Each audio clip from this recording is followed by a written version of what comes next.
picture. One, two. It's ready from CCS making sure we have audio. Oh, okay. Yeah, There, that's the open up the boom's line. open. The boom's open. Thank you, Rich. And like they freak out more now. Like, well, we don't hear anything. There's nothing off. Doesn't matter. That's me. Okay, turn down.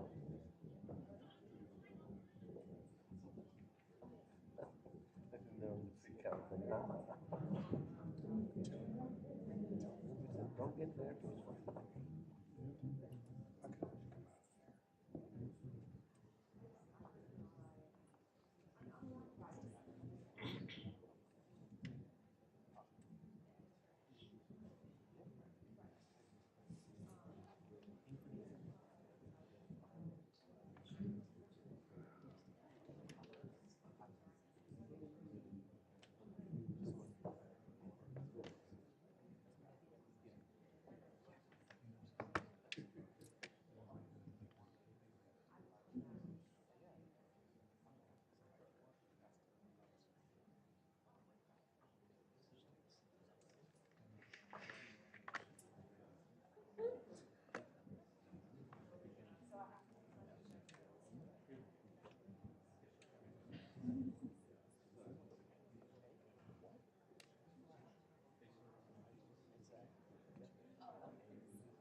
I worked on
Distinguished guests, the President of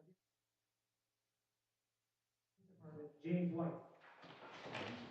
Hey, buddy, how are you? See you, sir. I'm gonna say hello before we start.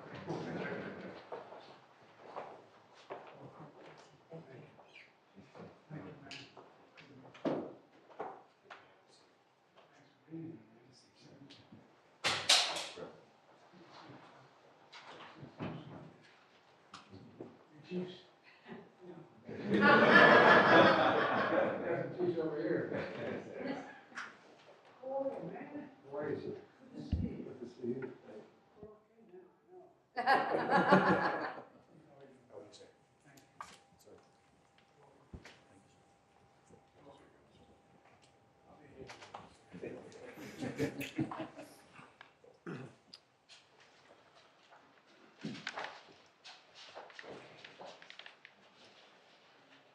Good afternoon, everyone. I want to thank President Biden for the tremendous honor of being here today and inviting me once again to the White House. It is my pleasure to be able to talk to you about the crime reductions in Detroit, and I look forward to hearing from my colleagues about their crime reductions as well.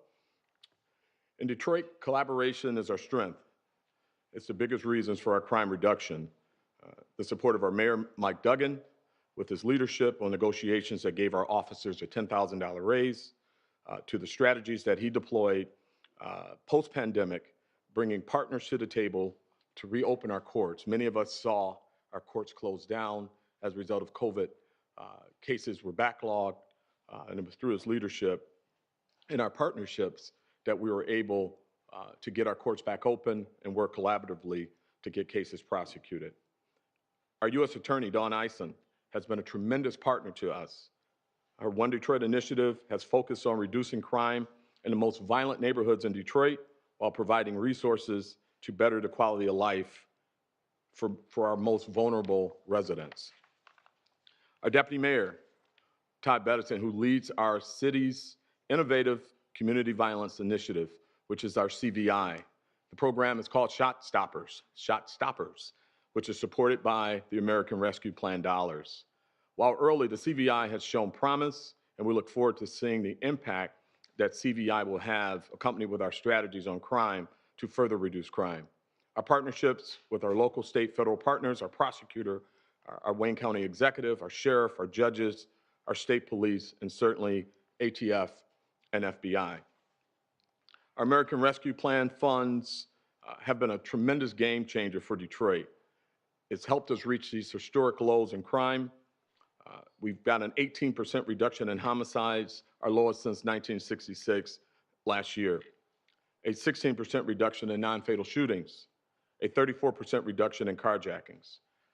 Our American Rescue Funds have helped us retrain officers, to develop our training center, to bring state-of-the-art training to our officers, and to build bridges in our community by looking at best practices around the country and deploying those best practices in the city of Detroit. Our investments in crime-fighting tools such as new patrol vehicles dedicated to gun violence, allowing officers to respond to these crimes in progress and oftentimes in less than 5 minutes after receiving the call. Our quality of life issues, blight and abandoned vehicles. We've used our American Rescue Funds to purchase speed signs. We are seeing an uptick in our community with drag racing and drifting and speeding through our neighborhoods, and they have been valuable for us deploying in our communities to help combat those problems. New job opportunities, we've hired a number of different new jobs that allows us to use civilian professionals, analysts, directors that were otherwise being filled by police officers. We're able to put those officers on the street and use those civilian professionals to fill those roles. But something that's near and dear to my heart as a trained mental health professional myself is our mental health co-response. COVID brought something that we never thought we would see in law enforcement, and that is a tremendous uptick in mental health crisis. Our mental health co-response, working with trained and licensed mental health professionals, allows us to put a police officer who is trained on the street with an actual mental health professional to aid and assist us in responding to those runs. In addition to that, we have a mental health professional in our 911 dispatch center that's able to give immediate services to those folks when they call in and they're in crisis.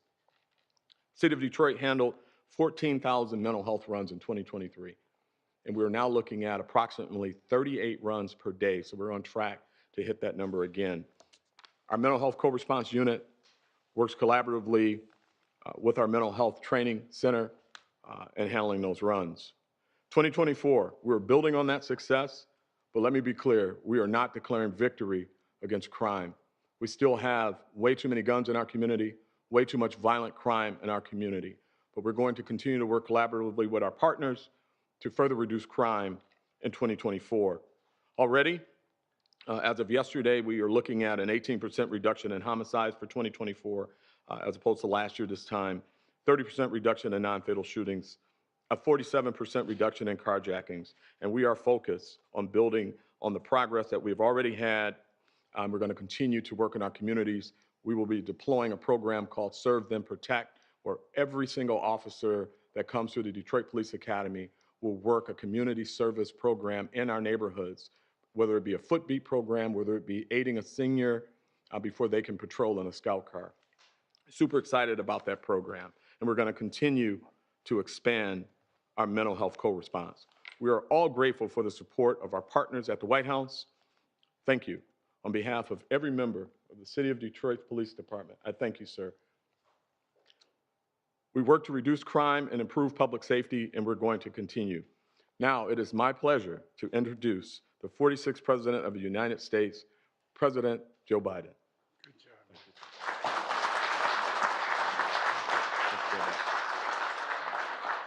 Chief White, thank you for that introduction. And you know, every day you and your fellow officers put on that shield, walk out the door, and your families worry about receiving that phone call. But thank you for your service, and I mean this sincerely, your sacrifice, and sacrifice of that of your families, not just you, your families as well. And thanks to the law enforcement and community leaders here today who have helped bring down violent crime rates in their cities to historic lows. That's right, we're about to talk about what's going to happen now. You know, you just heard from the chief, and they salute these cities are making historic progress here. Last year, the United States had one of the lowest rates of all violent crimes in more than 50 years. Murder, rape, aggravated assault, robbery, all dropped sharply, along with burglary, property crime, and theft. And it matters. As president, public safety and crime reduction is a top priority for my administration and for me, and has been for a long time, back when I was chairman of the Judiciary Committee. You know, since day one, my administration has been working with law enforcement, mayors, and community leaders to do what we know works to keep people and communities safe. As was referenced, during the pandemic, states and cities saw violent crime rising, and their budgets were strained as they faced deep cuts in law enforcement and public safety. But we stepped up, thanks to My American Rescue Plan, which I might note not a single person on the other team voted for. We provided $350 billion that was available to deal with these issues. You know, and the fact is that we find ourselves, we could use this money to keep law enforcement on the beat, communities safe from violence. We invested $15 billion to make their communities safer, and we added billions more in grants to help. The Justice Department invested in law enforcement and community violence interruption programs. Because the American Rescue Plan, we have the largest federal investment in fighting crime and preventing violent crime in any time in our history. And that's a big deal. You know, we know being in law enforcement is harder than ever, but and we expect you to be everything to everybody. That's why we've invested in more crisis responders who work alongside police officers, as the Chief said, mental health and social workers who respond to nonviolent crimes as well. More investment in recruiting, retaining, and training officers. More investments in violent prevention to get guns off the street. And on top of that, we're hiring more U.S. attorneys, recruiting more U.S. Marshals, and investing more in technology and training to clear the court backlog, solve murders, and to deal with apprehending violent fugitives. And we're also working hard to ensure bonds of trust between officers and the people you all serve. My budget calls for more officers in the street trained in community policing, walking the beat, working hard hand in hand with community leaders and partners and public to gain public trust and advance public safety. Chiefs in this room know that when their communities trust the police, we can solve a hell of a lot more crimes a hell of a lot faster. That's why I signed the historic executive order to advance executive and accountable community policing. And it's very effective so far. You know, and I'm going to continue to call on Congress to pass the George Floyd Policing and Justice, the Justice and Policing Act, so we can make police reform the law of the land. We also made historic investments in proven strategies to interrupt and prevent crime and violence in the first place. These programs use trusted messengers, including people who are in the neighborhood, people who have been incarcerated and released now, people who have been through it, people who know what they're talking about. And we have a track record of reducing violent crime as a consequence of that by 30 to 60% where those programs exist. And finally, my plan goes after the scourge of gun violence in America. I've taken more executive actions to stop the flow of illegal guns than any other administration in history. And we beat the NRA when I signed the most significant gun safety law in nearly 30 years. And we're going to finish the job. We're going to ban assault weapons and high-capacity magazines next time around because it has to be done. I formed the first ever White House Office of Gun Violence Prevention, and I thank Vice President Harris for overseeing this important effort. Let me close with this. Our plan's working, but we still have much more to do, as everyone at this table knows. And that's why we're here today. My administration is going to choose progress over politics, and communities across the country are safer as a result of that policy. There is no greater responsibility than to ensure the safety of families, children, communities, and our nation. And with that, I want to turn this over to Neera Tanden, my domestic policy advisor, and we'll get this discussion going, okay? Thank you. Thank you. I would like to invite the press to exit before we start our discussion. How did your physical go, Mr. President? How did your physical go this morning? Your physical,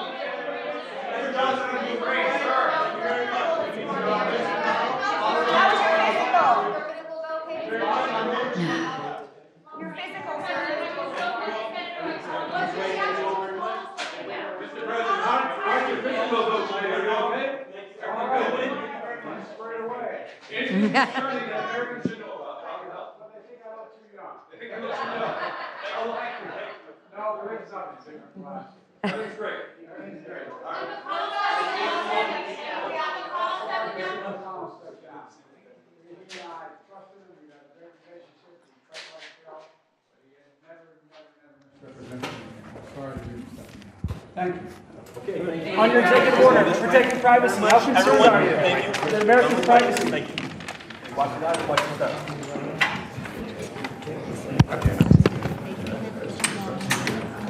step.